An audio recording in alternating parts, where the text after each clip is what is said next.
আসসালামু আলাইকুম বন্ধুরা, কেমন আছেন সবাই? আমি আলহামদুলিল্লাহ ভালো আছি। তো আজকে আমরা একটি মাছের তরকারি রান্না করব। তো চলেন দেখা যাক আম্মু কিভাবে তরকারিটি রান্না করে। দেখুন বন্ধুরা, এখানে আমরা আগে থেকে একটি মশলা বেটে রেখেছি। এখানে আমরা নিয়ে নিচ্ছি পেঁয়াজ, মরিচ, রসুন এবং জিরা। এই চারটি উপকরণ আমরা একসাথে বেটে মশলা তৈরি করেছি। এখন এই মশলাটিকে মাছের মধ্যে দিয়ে দিব।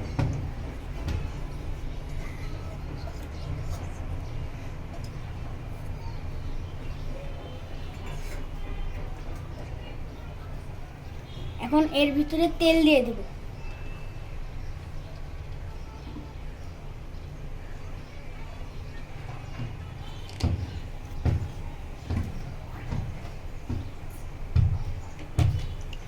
বন্ধুরা, এখন এর ভিতরে আমরা পরিমাণ মতো লবণ দিয়ে দিব।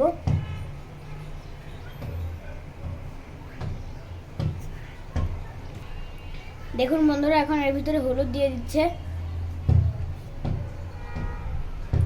বন্ধুরা, এই মাছটাকে আমাদের দিকে পোয়া মাছ বলে, আর আমার নানু বাড়ির দিকে এটাকে ভোলা মাছ বলে। আপনারা এই মাছটাকে কি নামে চেনেন কমেন্টে জানাবেন। দেখুন বন্ধুরা, এই মশলাপাতিগুলো এখন মাছের সাথে আলতোভাবে মাখিয়ে নিতে হবে। খেয়াল রাখতে হবে যাতে মাছ না ভেঙে যায়।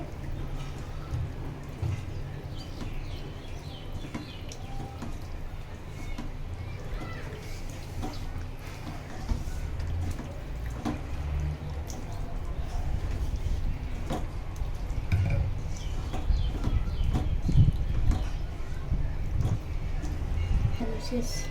দেখুন বন্ধুরা, আমাদের মশলাপাতিগুলো মাছের সাথে মাখানো শেষ। এখন এর ভিতরে পানি দিয়ে দিব।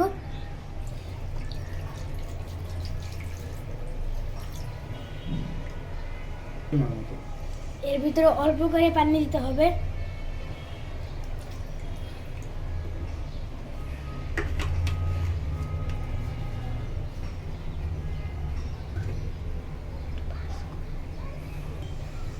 দেখুন বন্ধুরা, এখন চুলা জ্বালিয়ে দিছে।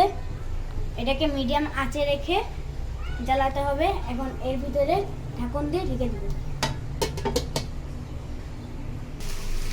দেখুন বন্ধুরা, 6-7 মিনিট ধরে মাছটা ডাল হলো। এখন আমরা উঠিয়ে দেখব।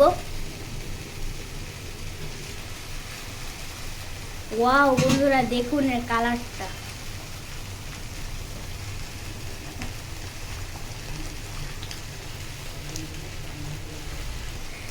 দেখুন বন্ধুরা, কিভাবে নাড়িয়ে দিচ্ছে। খুন্তি দিয়ে নাড়ালে মাছটা ভেঙে যেতে পারে, তাই দুই পাশে ধরে কড়াইটাকে দুলিয়ে দুলিয়ে নাড়াচ্ছে। দেখুন বন্ধুরা, আমাদের মাছ রান্না করা প্রায় হয়ে গেছে। মাছের উপরে হালকা হালকা তেলও উঠে আসছে।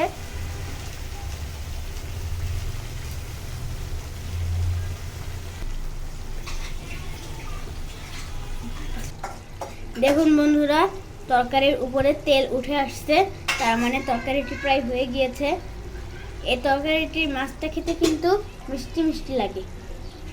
এরকম তরকারি বাসায় কে কে রান্না করেছেন কমেন্টে জানাবেন। আর এই মাছটা কিন্তু নদীর না, এটা কিন্তু সমুদ্রের মাছ, এজন্য এটা খেতে এত স্বাদ। তো বন্ধুরা, এই মাছটি আপনাদের কাছে কেমন লেগেছে বন্ধুরা, এই তরকারিটা আপনাদের কাছে কেমন লেগেছে কমেন্টে জানাবেন। আর বন্ধুরা, আমাদের এই মাছ রান্নাটি আপনাদের কাছে কেমন লেগেছে কমেন্টে জানাবেন। তো আজকের মতন ভিডিওটি এখানেই শেষ। সবাই ভালো থাকবেন, সুস্থ থাকবেন, আর ভিডিওটি ভালো লাগলে আমার পাশে থাকবেন। আল্লাহ হাফেজ।